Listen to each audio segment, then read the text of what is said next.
nós preferimos o compromisso ao caos. Mas, nos últimos dias, que pareceram uma espécie de PREC, os portugueses perceberam algumas coisas.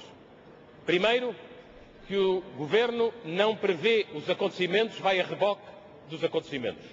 Segundo, que em vez de baixar o ISP, que é bom para quase todos e tem efeito para a economia em geral, acaba por ir cedendo a uns e a outros conforme o tom e a pressão.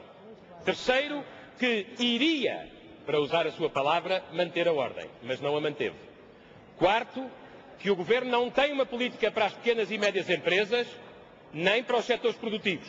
E quinto, que o país tem uma vulnerabilidade séria quanto à constituição das suas reservas alimentares e energéticas. Senhor Primeiro-Ministro, 3 perguntas muito em concreto. Ontem a gasolina voltou a subir.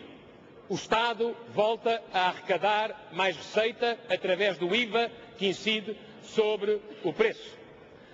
Quanto mais é que a gasolina vai ter que subir até que um dia o senhor reconheça que para devolver poder de compra e competitividade à economia vai ter que moderar a carga fiscal em ISP.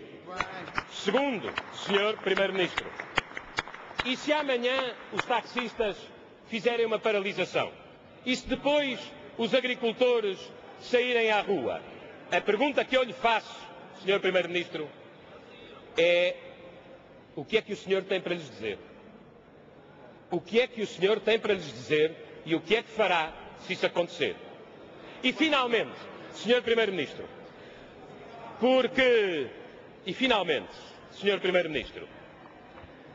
eu gostava de lhe perguntar o que é que o senhor tem para dizer a quem não tem voz, não faz manifestações, não organiza piquetes, não apedreja ninguém, os pensionistas e idosos a quem o senhor deu um aumento de 2% e cujas pensões não chegam para conseguir suportar a alta dos preços todos os meses, todas as semanas. Para esses que não têm voz, o senhor não tem medidas.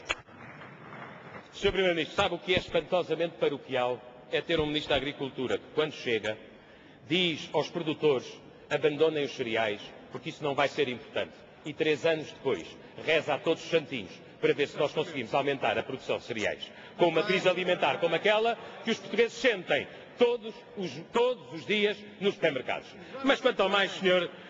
Primeiro-Ministro, fiquei sabendo que não tem respostas para dar aos que estão à generalidade das pequenas e médias empresas e da classe média, que vê o seu poder de compra completamente consumido pela questão dos combustíveis e da carga fiscal, que prefere ceder a quem tenha voz do que praticar uma política de equidade.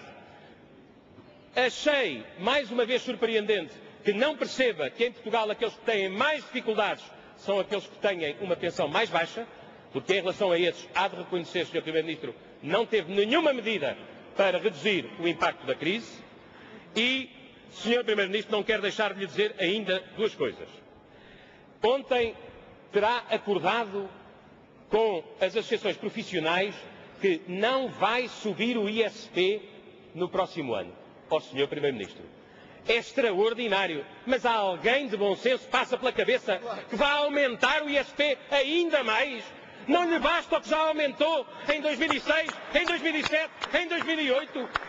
Não lhe basta já o que é que o aumento da matéria-prima, o aumento do ISP e do IVA estão a permitir arrecadar ao Estado em receita a mais, enquanto o país tem contribuintes com menos poder de compra? Ó, Sr. Primeiro-Ministro, prometer ao país não vou aumentar o imposto da gasolina é extraordinário. A discussão não é essa, é se o vai baixar para devolver competitividade à nossa economia.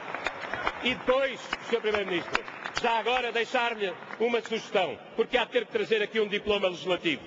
Ó, Sr. Primeiro-Ministro, eu acho muito bem que, em relação aos transportes, o Sr. Primeiro-Ministro permita que o IVA seja pago contra o recebimento e não apenas contra a fatura.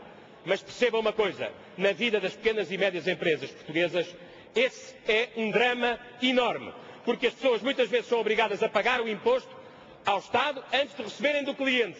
E se não tiverem para pagar, vão ter de justificar-se em juros de mora. Sr. Primeiro-Ministro, o problema não é só das transportadoras. E, portanto, deixo-lhe a pergunta. e os outros setores económicos e as outras pequenas e médias empresas também vão poder pagar o IVA com base no recebimento e não apenas no recibo. Muito obrigado, Sr. Primeiro-Ministro.